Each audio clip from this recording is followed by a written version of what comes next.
Steve, welcome to the Democratizing SEO podcast. How are you doing today? Very well, thanks.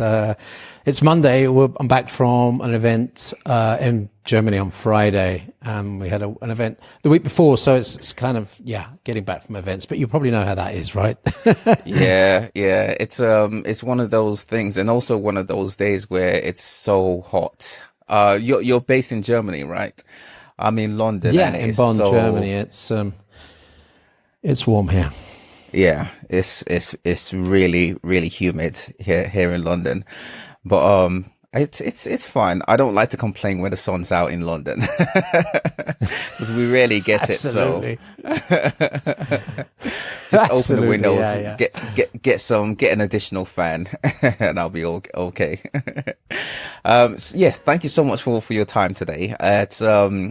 You're one of the people I've wanted to speak with for a very long time, especially because of what's happening in search right now. I think it's a very timely opportunity to talk about SGE and also what SEOs can expect from a click-through rate point of view. As I like to do with a lot of my guests, in fact, all my guests, I like to ask them how they got started in SEO. But for you, I want to have a slightly different intro. As you've been in SEO for a very, very long time, you're very wise and you've seen a lot of changes. How has the industry changed from your point of view? Well, it's funny you say I've been in SEO a long time. I actually haven't really. I've been dealing with SISTRIX data for the last 5 years. And before that, I was a professional tech blogger for many years.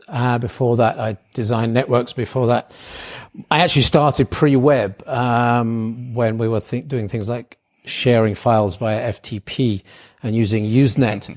So I suppose the biggest change for me is from the fact that the internet used to be a very uncommercialized space. It was very community-led, community-built, and commercialization has really changed it beyond recognition from what I'm talking about, the late 80s now, the early 90s. So that's the biggest change, of course, for me, commercialization. Do you think it's been for the better, or do you see SEO headed downhill? Is SEO dead? We were talking about this morning. In the office, and the demise of sort of communities. We were talking about having spaces where you could talk to like-minded communities. We now have spaces where you can show off to communities, and I don't like that, to be honest. I think that's not a great step forward. I would like to get back to this kind of community sharing aspect rather than community showing off. And by that I mean things like Instagram and TikTok and these spaces where showing off, maybe not your true self, has become the norm. And I think that's a negative side. Yeah, I would have to agree with that, because I from an SEO point of view, I see a lot of SEOs these days. It's almost as though SEOs are showing off how great of an SEO they are, rather than solving business problems with SEO, if that makes sense. And that's something I've definitely noticed. I think that's always been the case in any industry. And if I take the tech blogging industry that I was in before, there was a lot of that going on, and that's natural. There's a certain element of having to push yourself forward and telling people what you know before people realize what you do know. You can't sit there in the background and say nothing and expect people to discover you, because you certainly need a certain amount of self-promotion. So I don't worry too much about people, let's say, showing off. Some of them show off with very good data. So, it's nice to see that. So, a couple of weeks ago, Google I/O released their presentation, and they unveiled AI in search in the form of SGE, Search Generative Experience. Did you see the I/O presentation? No, I wasn't available for the I/O. I didn't see it actually launch, but I think a couple of hours later I was watching the reports coming through. So very interested, but not unexpected, right? Yeah, one of the not things. Unexpected. one of the things I noticed, particularly with SGE, it's almost like my SEO eyes gravitated to it, is when they showed the SGE illustration, I noticed SEO organic results are not in frame at all. We're not in frame at all. It pushes it way down, which instantly led me to think, oh no, what is going to happen to CTR if this pushes SEO organic results way down the page? Where does this leave CTR from your point of view? Okay. Now let's take a step back. I haven't actually played with SGE. I haven't been setting up that VPN to the US and logging in and testing it all out, but I do have data points. Lily Ray was with us here in this studio a couple of weeks ago, did a presentation here on her latest research on SGE. Our founder, Johannes Boyce, did a presentation last week on SGE, and I watched a couple of other very interesting presentations at Campix in Berlin about SGE. And the one that really caught my eye was the fact that it takes 7 seconds for the SGE experience to blend in. Most users click on a link within 5 seconds. So where does that leave SGE? Is that not going to be shown for most people? Are they not going to even see that? Are they going to wait for SGE, or are they going to start to scroll beyond SGE? So this is a really important point that I take away from the presentation at Campix. And these were 2 ex-Googlers, by the way. Of course, things could change. SGE could speed up, but maybe Google don't want that. The second thing is where SGE is appearing, which is largely featured snippets, that info box that was pretty much taking away a lot of the click space anyway. And if you look across the other formats of SERPs, and the large proportion of SERPs that don't actually have any formatting in them, they're just still 10 blue links. That is the majority of searches across the board, which if you look at multi-millions of keyword SERPs. So there's three data points there. One, most SERPs don't have any features in them, and they won't have SGE in them. Number 2, SGE seems to be featuring in feature snippets, for which the click rate was already very low. And 3, the time it takes SGE to come in means some people will have clicked away before SGE, that experience, comes in. You mentioned that organic bit as well. I mean, I just take my data from Lily's experience showing that, wow, that's pretty much hidden away what they've got there. I think based on some of the things that the SEO community have said, and I know Google will be listening, some of those things are going to have to change, certainly if they want to push SGE into the EU, for example. It'll be interesting to see if it comes to the UK before it comes to the EU. But they're going to have to be careful that they show their sources before they launch it in the EU. Otherwise, they're going to get a lot of kickback. I don't know what you think about that. Maybe, do you think it will launch in the UK before EU? Probably. I think they'll have a massive problems, I should say, in the EU. With data regulations, the EU are pretty hot on that, and they've been very hot on Google in the past. So I don't expect Google to have an easy ride in the EU, which is probably why they still haven't launched it so far. I think it's going to take several months. I was thinking this could be something that we potentially have by the end of the year, but it might be something that we have next year. It might take that long. Especially if EU regulations are a big stumbling block for Google, which I'm sure they're already dealing with internally right now. But I do anticipate it being a big problem for them. I spoke with someone who works in the publishing industry, newspaper industry, The Sun, quite recently, and the whole battle that Google had with publishing vertical, that could potentially be widespread across the board, particularly in EU. So that would be a huge telling point as to what Google is aiming to do. I think the SGE is an experience that they're very, very keen on pushing. mainly because of the competition they're getting from social. I think social is heavily influencing what Google aims to do. At this point, I think they pretty much have no choice. Otherwise, they're going to lose massive ground in terms of search, because social is just completely outperforming them. Here's my thinking around this. And also, I want to get your take on this.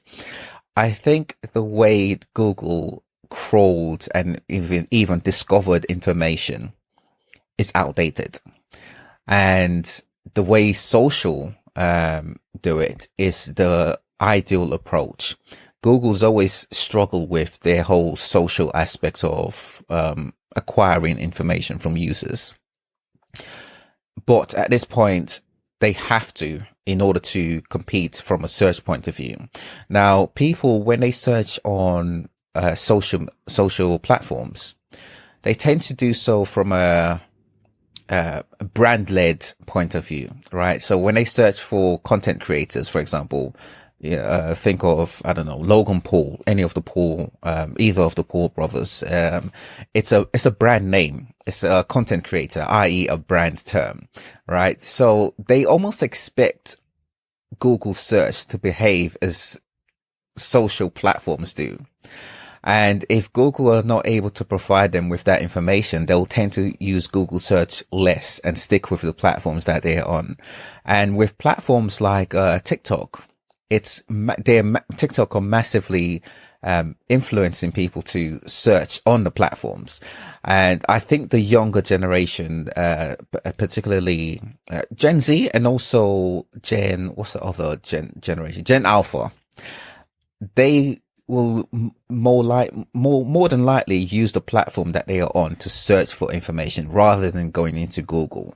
And I think Google knows this, and they are very concerned with this. So they want to incorporate the whole social aspect within search so that it's less seamless from one platform to another, and they can maintain their market share and not lose to platforms like TikTok. So this is why I think Google wants their whole SGE experience, SG search generative experience, to be forefront for users. I can see them almost training users to use this platform, to use their platform as their search, or to continue to use it for people like us. That's my theory behind it. And it will be very interesting to see how this affects marketers and how it affects users, whether users do indeed adopt it or not. I think there's a high chance that they will. But it's the market share that's a big sticking point for me, because I do think this will be the biggest threat Google has faced as competitors. Chances are I do think Google will come out on top, but what's their market share going to be like? Yeah. Yeah, I think you asked the right question there when you said, are people going to take up the experience? Are they going to start using it? I think it's interesting when you compare TikTok generation. I have one of those in my household, in my family, and I definitely stand behind him and watch how he types things in and how he searches. I actually can't see him getting to the point where he'll use that level of extended input that's required to get something sensible back from the LLMs. All the examples you see have a very extensive prompt. In some cases, it looks like a programming language when you start to put exceptions in and all this sort of stuff. I can see my mother start typing in there, hey, could you check the flight from Bonn to Cologne? What time will it land? Sorry, from Bonn to Cologne. What time will it land at Stansted? And what time do I leave house to have to pick my son up? I can see her typing that, but I can't see my son typing that, because I can see my son typing CGN, STN, today, time, which is one of those classic Google searches that many of us have actually, are very familiar with now, that sort of language of search, as it were. Mm-hmm. I'm not sure that many of us will change that language of search, but it's all about the generations to come and the long-term thing, voice search plays a role maybe, and that sort of stuff. So we'll see. You've got the right question there, I think. Yeah, are people going to actually use it? Yeah. From what I'm very much looking forward to playing around with it whenever it comes to the UK. I heard from, I forget who I heard it from, but someone online that it's an option right now in the US. It's an option to use it or not. So it's almost like a tick box sort of thing, where you can expand it and then browse with it, or keep it collapsed and use stick with the traditional 10 blue links. By the way, speaking of 10 blue links, do you think that is going away? Do you think all results will be universal, like in the coming years?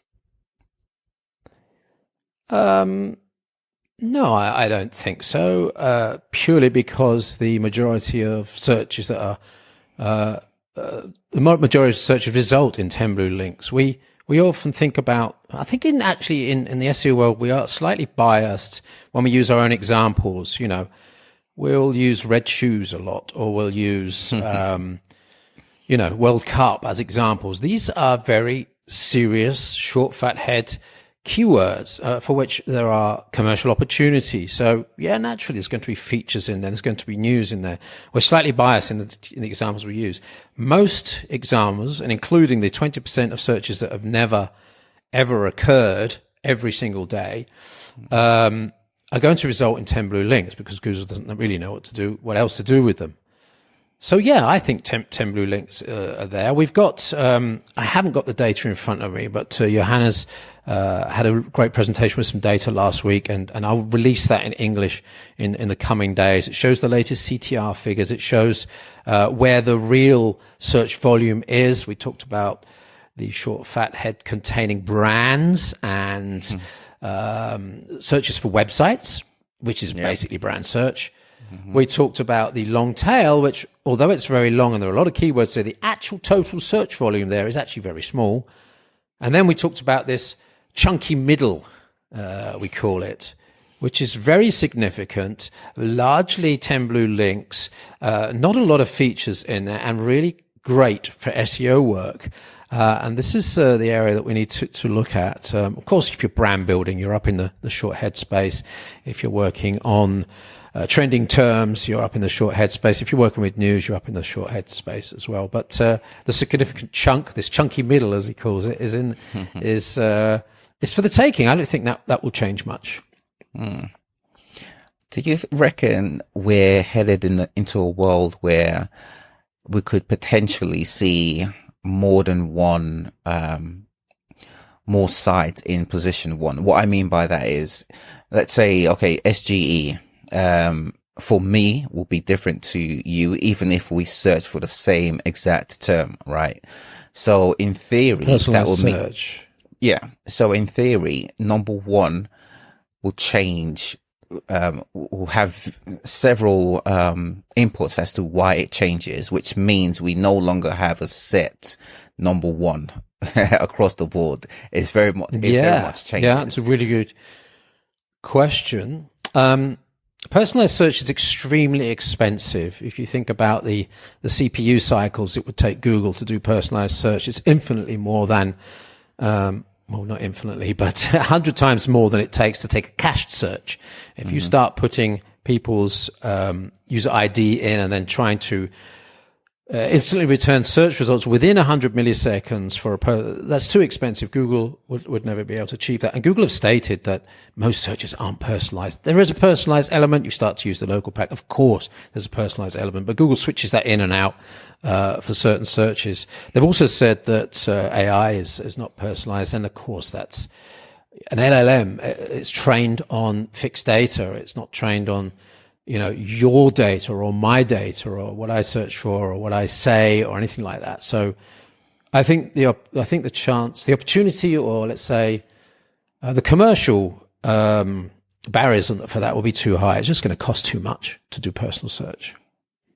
What if they potentially limit their results down to the entities that they are familiar with. So as an example, if I search for Prime, right, Google will know, okay, Prime, this is Logan Paul's brand, and KSI, and they already know of them, so they will have those results in the SERPs, rather than spending time having to figure out what I'm looking for. They know the entity, therefore they present the entity, which leads to a question of what about the entities that they are not aware of? Where does this leave SEOs? Is it a case of we'll have to ensure that Google is aware of our entities? Which leads me back to the whole idea of, okay, we're moving into a world where terms are going to be brand led, as they are on social media. Brand. This is the big question for brand managers. What do I do to influence AI and get my brand appearing in the results? We've done some measurements already. A couple of weeks ago, we produced a report.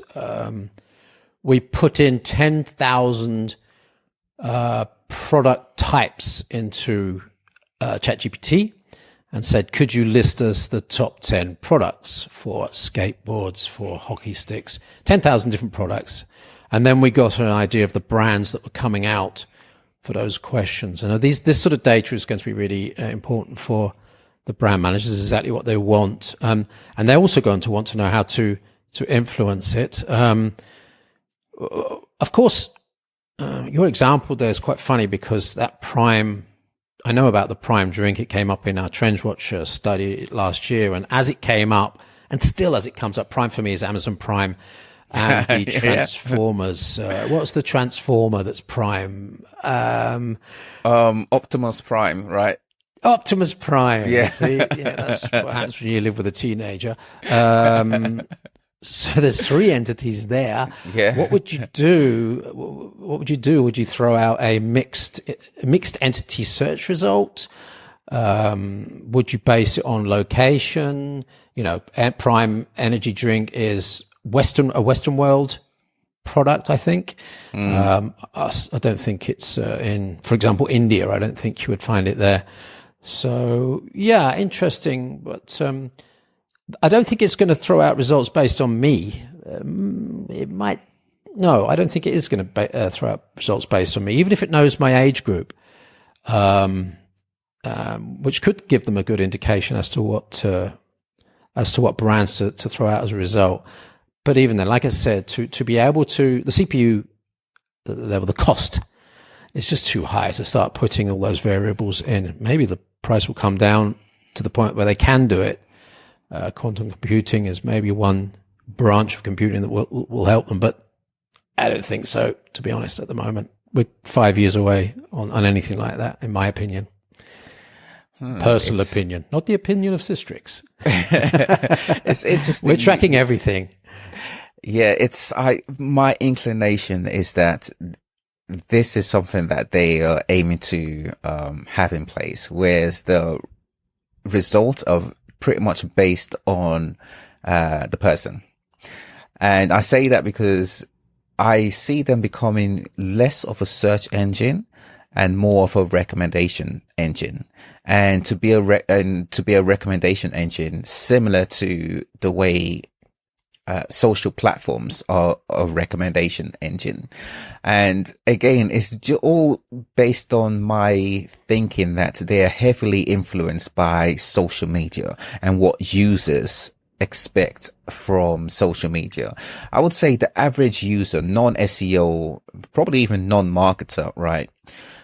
They almost expect Google to behave the way social platforms do. There isn't I don't think there is much of a differentiation between Google search and searching on TikTok, as in the information that they find on Google.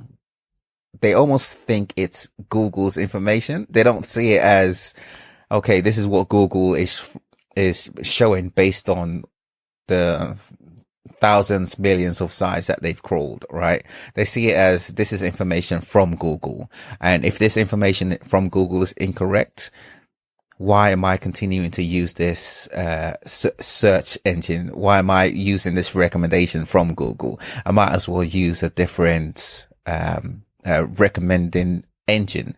If I'm on TikTok, you stick with TikTok. If I'm on Amazon, there's no need to go into Google search. This is where I think Google is headed. And it's fascinating because I haven't got any data based on this, right?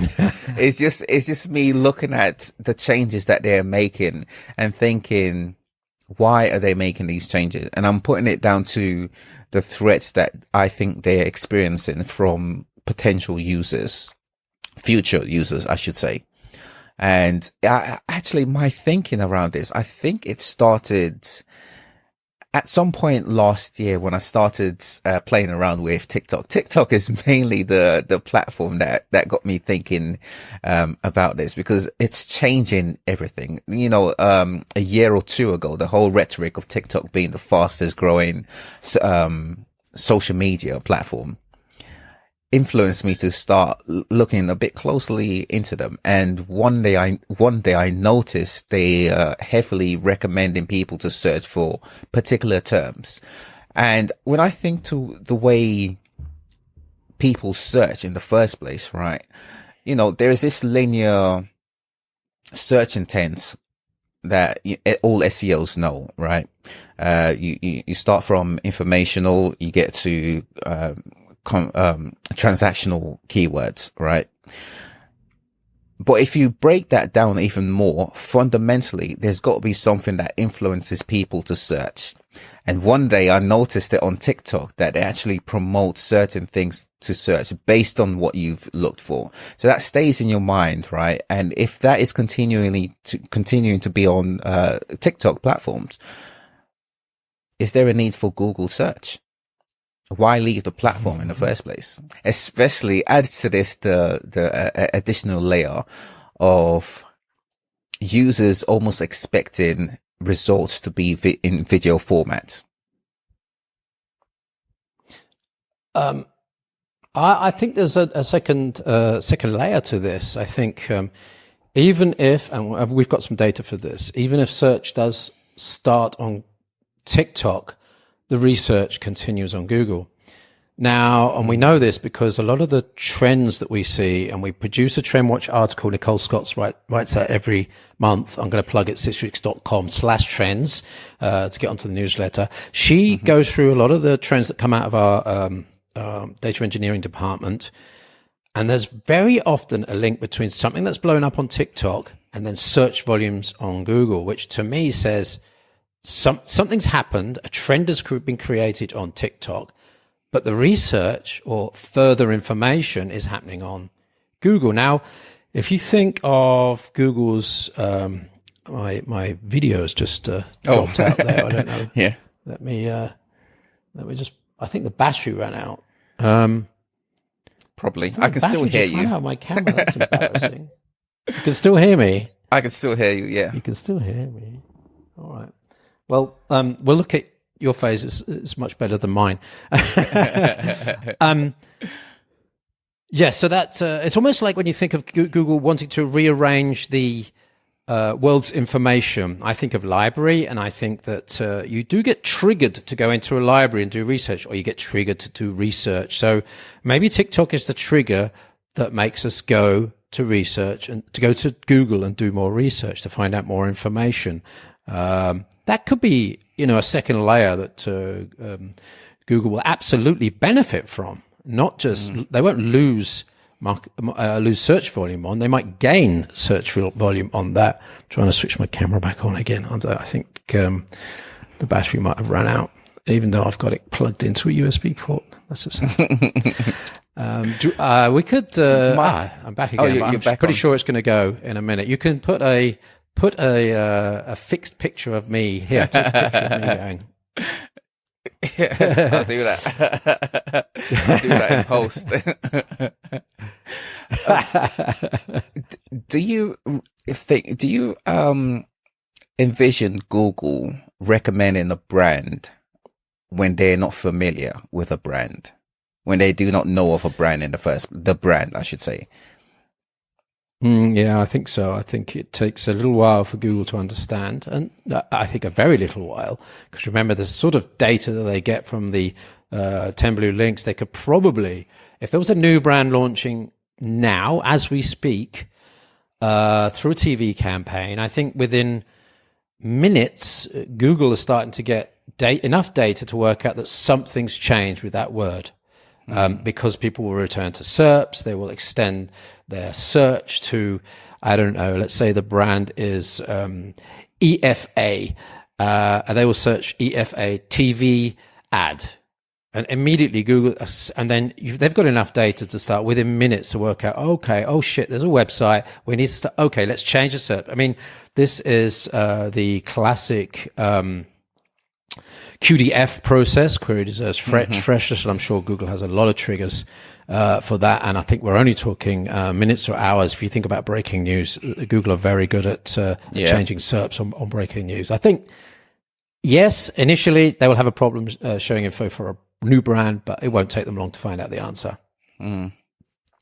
If you were to envision the next, let's say, 1 to 3 years, where do you see search headed? Sorry, what was the question again? I need to get this right before I answer it. In, let's say, 1 to 3 years, where do you think search is headed? Oh my goodness. There'll be more features in SERPs. There's no doubt about that. I think Google will still be the primary search engine. There will be a problem. No, there will be an issue that in the EU that Google will have to battle with. I do hope there'll be more competition. It doesn't look like it's going to come from Bing Search. They have actually lost market share in the last months compared to Google, while the Edge, of course, the Edge browser has gained a little bit of ground. But there's no indication that that Google's going to fade as the primary search engine. It's still installed on every Android smartphone. Is it still installed by default on iPhones? I don't know, but there are billions of products out there for which Google is the default search engine. So I'm an Android guy. I don't think much will change. You know, when we look back to 5 years ago, we could have asked the same question, and not much has changed. It's more of the same. This generative search experience, SGE, is going to be the biggest change, but I don't think it's going to be as big as everyone thinks. It's a bit of that flying car syndrome. In the 50s, you know, on every magazine, the flying car was pictured, and on every cartoon, it was pictured. We're still at a position where we can't have flying cars because, certain things have slowed it down. Electric cars as well is another example. Sorry to do the car thing again, but indications are that the trends are slowing down in the electric car market. It won't be as quick as we thought it was. And I think 1 to 3 years, 12 months was going to go like this. You and me are going to have a chat in 12 months and say, oh, was that a year?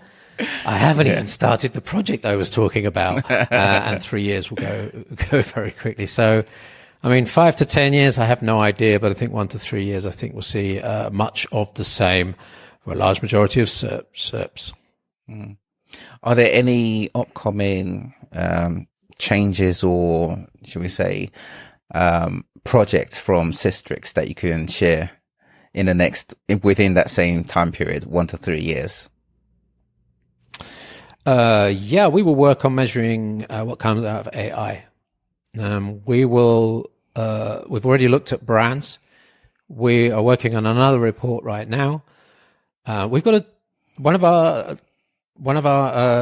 core products is showing visibility on search platforms. It's not just Google. We have Amazon data as well. We have the social platforms as well. And we can do that within AI. We will look for ways to do that so that brand managers can get an idea of how brands are performing in AI. We want to start to look at the sort of questions, see if we can get data of the sort of questions people are asking. Maybe we can ask AI ourselves millions of questions and see what comes out.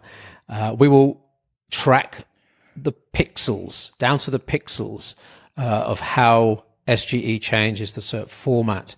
We will look to see whether ads move around before SGE, before the AI experience, after the AI experience, whether things like news, which is extremely important for Google to show because they have to show the EU that they're supporting clicks to media publications, whether news stays up top, whether the YouTube boxes stay there, all that sort of stuff. We work very hard on trying to provide some sort of visibility index, as we do for domains for this new experience.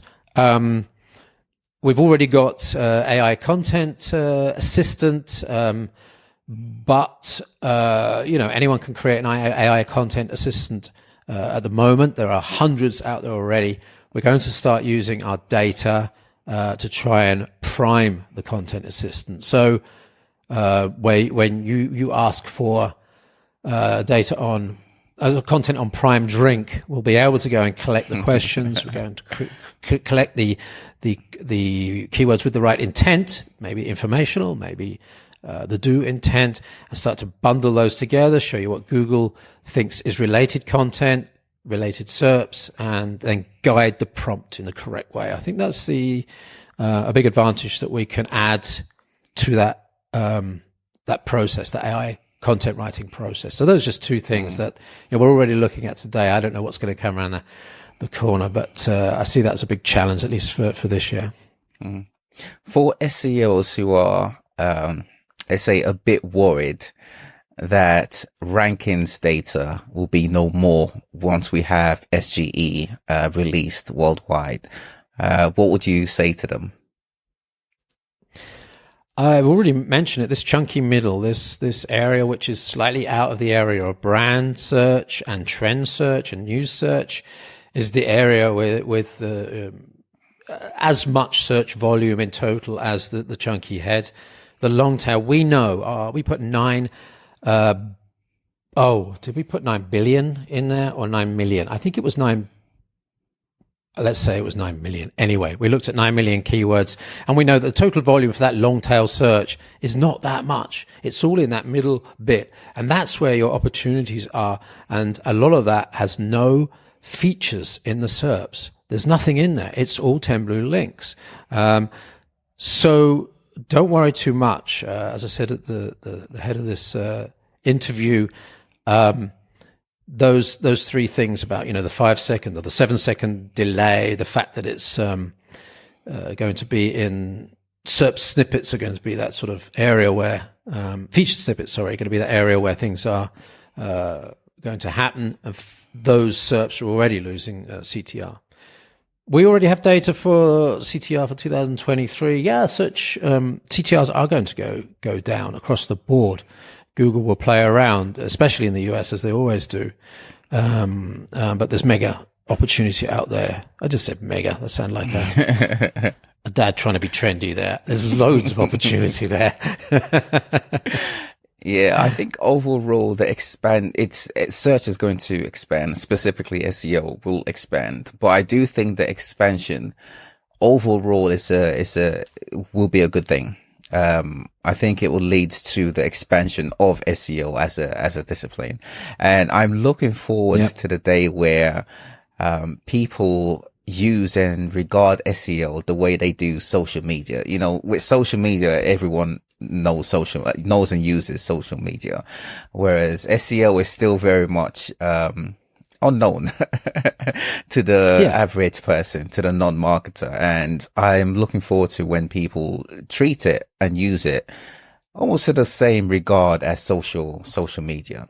Do you see a future where a reality where non-marketers are more familiar with SEO than they are now? If we stop calling it SEO, it might happen. There's a personal opinion. I think if we start calling it content marketing, search platform marketing, and digital marketing in general, we will go a long way to taking away some of the confusion that's associated with those three letters. I think if you go to The Guardian and type SEO, you might see one or two articles. If you type digital marketing or content marketing, you're going to see a lot more. Yeah. And I think it's up to SEOs to start start to think in terms of business and business value rather than technical SEO, which is very confusing to some people. Let's call it what it is. It's just digital marketing, it's search marketing, it's content marketing. That term, in fact, let's say the entire pillar, technical SEO, do you see that going away, or do you think it's going to remain? For the big content providers and the big commercial providers is not going to go away. It's extremely complex. You have your old legacy systems that you need to integrate. You migrate, you buy other companies and brands and domains. That technical challenge is always there. I think for people entering on small business level, the quality of the CMSs out there now is much higher in terms of SEO. So it's slightly easier to find the, let's say the carrier, the vehicle for your content. It's going to be slightly better for SEO. If you look at people like Wix and Yoast that are trying to help make the default standard better for technical SEO, that's helping a lot of people. But, I keep thinking of companies like Danone, who have 500 websites, with, maybe 250, 300 brands. Managing that technically is an absolute nightmare. People with legacy systems, people like Tesco.com, who have multiple business units all under one brand. What was the, direct.tesco.com, which went to tesco.com/direct, was a separate business unit, and it closed down and all the visibility went away. These business challenges are there for the big companies. But for the new ones coming in, I think it's a cleaner space today than it was 10 years ago. You have much more of an opportunity. It's easy. It's less technical than it was 10 years ago. You can get focusing on the content and the product descriptions and all that much quicker than you could 10 years ago, right? I don't know if you agree. You do completely. SEO. I don't do SEO. I just do SEO data. I don't do it. I completely agree. I've worked, as well as agency side, client side as well. And I've seen the internal struggles, to do with SEO. So for example, SEO within a business unit tends to be, people tend to shy away from it. And because of that, they inadvertently affect the channel. And a lot of the times, you mentioned the legacy CMSs. A lot of the times it's just a case of having an SEO either involved with the update of the CMS every year or so, whenever they update it, 18 months or so. Rather than waiting for an issue to occur before inviting the SEO to fix the problem, right? And I think companies who treat SEO that way tends to keep it as a reactive channel. And ordinarily, you could say SEO by default is a reactive channel, but it doesn't have to be. I find that the best companies who are wielding SEO as they should do are a lot more proactive with the way they use SEO. And that comes with the people dynamics, people relationships. So SEO, do they have a good relationship with product managers, for example? If that is not the case, then that is something that needs to be outlined. Technical issues from an SEO point of view can completely be avoided. Let's say all the technical issues on the website is fixed, right? The goal then should be to prevent those issues from reoccurring in the first place. What I've noticed a lot of brands do, they find an issue, get an SEO involved, get their SEO involved, they fix the issue, but they don't put measures in place to prevent that issue from reoccurring in the first place. And that tends to be because of the way people are interacting with SEO and vice versa. I think a lot of the times SEOs, we shoot ourselves in the foot in terms of we almost don't provide an educational awareness, if you like, always on opportunity within businesses, within brands. And that leaves SEO remaining in a reactive state.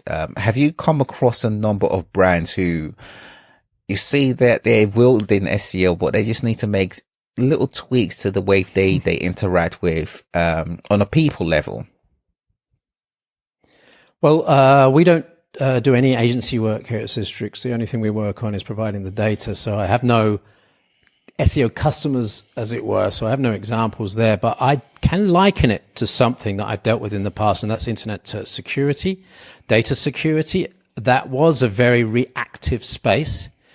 People weren't putting in, core procedures to look after security, do patches and that sort of stuff. This is totally related to the technical side of SEO until something goes wrong. And then till it goes wrong a second time, it costs them a lot of money. Yeah. Then they start to build their internal processes, and it's the same old story. I think from what you say, that it's reacting to the problem, and then when it costs you a lot of money, then you realize the business cost of it, what you can lose if you don't do it correctly. So that's my only data point. Working in internet security as I did, we saw a lot of similar activities to what you were explaining there. One of them, I spoke with an SEO a week or so ago around SEO data, all right? And one of the questions I had in mind around SEO data is that the data has to occur first before insights can be drawn from it. What is the predictive aspect when you use data for SEO decisions or SEO decisions? How is SEO data or data used to predict rather than react? Yeah, that's a really good question. In fact, I just before this meeting was sitting down with our data engineers talking about this, talking about keyword trends. So if we just take that area, let's say you're building you've got a content project and you want to show the stakeholders what it's potentially worth, but you also want to show them the trajectory where it could be. You want to know, my camera's gone again. I'm so sorry about that. No worries. I know what's happening now. The battery's running out, and then I'm switching the Yeah, put that picture up. Yeah. Where was I now? I've completely forgot where I was. Predictive data. Yeah, that's it. So using trend analysis, you can do there are some predictive models out there, but in the world of SEO, it only takes a core update to come along and it can change the trajectory of something. It only takes a certain bit of news to come along. It can change the trajectory of something, or a war or a pandemic or any of those things. So predicting is extremely difficult, but you can look at general trends. And I'm going to introduce this into one of our content products. It's called Sector Watch. Where Charlie Williams, he's the author for this. He takes he curates a group of keywords, and then talks about the winning domains and the winning content within that. We just did, lawnmowers. I think we did air fryers and all those, sort of trendy sort of, sectors. What I want to be able to do is Charlie's going to create that core set of keywords, and I want to analyze that and tell the reader whether that the volume of traffic within that core set of keywords is growing or falling, or whether there are bubbles, connected keywords within it that are maybe growing. Some may be falling as well. I think this is extremely valuable information. If you're in the e-car market, maybe the overall trend is going down, but maybe there's some sub-trends in there for growing for BYD, for example, the Chinese manufacturer, or MG, the other Chinese manufacturer of e-cars that are growing, that are way more important than the general trend. Unless you're, Tesla, you want to know really what's going on in terms of general trends. But that's what I want to do. So you can't really predict, but you can look at trends, and you can look at seasonality, and you can start to look at what might happen in the future. And I think this, for the stakeholders, is a key bit of information you need. Right, here's my project. here's what it could be worth, and here's what it could be worth in 1 year's time. And we'll use trend analysis to try and do that a bit. And it's extremely, extremely difficult. Not only that, it's extremely error prone as well. You can look at Bitcoin predictions. Well, look at any financial stock market prediction. You look at the error rates that are introduced after just a couple of months of prediction. And it's a bit like the weather, really. After 5 days, forget it. There is no way to predict it. Is SEO? I'm not sure if SEO is as chaotic as weather, but it's pretty close, I think. Yeah, probably on par with it. What about? I'm thinking now of almost a lot of brands now are interested in the cost of not doing what the SEO recommends, right? So what is the cost of not taking action? Are there any predictive models around that you can share? No, but I think competitor analysis can give you a lot of insights. There are plenty of commercial websites out there doing the do, as it is, doing the commercial stuff, and not leveraging the informational stuff, this top of funnel stuff. There's a couple of good examples out there, BNQDIY.com, who are doing a couple of things. One, they're running their marketplace. That's another thing altogether, but they're also doing successful informational content as well. We did a study last year, Visibility Leaders, which showed that there weren't many commercial e-commerce websites, that were offering informational content. But if you go and look at Good Housekeeping, Wirecutter, it's not difficult to try and work out how much money is being dealt with there on some of those websites. And that's just using the affiliate model through Amazon mostly. Just have a look at the amount of staff they've got on board, the amount of content they can throw out every day, and you get an idea of the scale of the business there. And that's how you can predict what you could have had. Of course, there are some businesses that say, okay, I just cannot build a content team. We don't have the experts in house, but, go and look at the competition and evaluate what they're doing and see what the real value of that content is. I think, there's certainly opportunities, there for some people, I think. Yeah. Competitor analysis is one of the key areas that I like to show brands. When nothing gets them taking action, then seeing a brand competitor doing something that you suggest that they should be doing. I found that makes it easy for you, right? Oh yeah, that makes life so much easier. Steve, thank you so much for your time today. Where can people find you online? Well, SISTRIX.com /blog is where we do all our sort of content output, our case studies, content watch, sector watch, trend watch. So give us a look there. At SISTRIX on Twitter. I'm at Chippy, CHIPPY on Twitter, but you're all search experts. I'm pretty sure you'll find us somehow. I shouldn't have to tell you where to find me, really. There's one set of people that can find stuff. It's you guys. Yeah, well, just Google your name. It's been a pleasure to be here. Thank you so much. I'm really honored to be here. I've been watching your podcast go out, and some really fantastic SEOs out there and some fantastic insights. It's an honor to be here. Thank you so much. Oh, thank you. Pleasure. Have a brilliant day. We'll catch up again another time, Steve. Yeah. Take care, Austine. Thank you. Cheers. Bye now.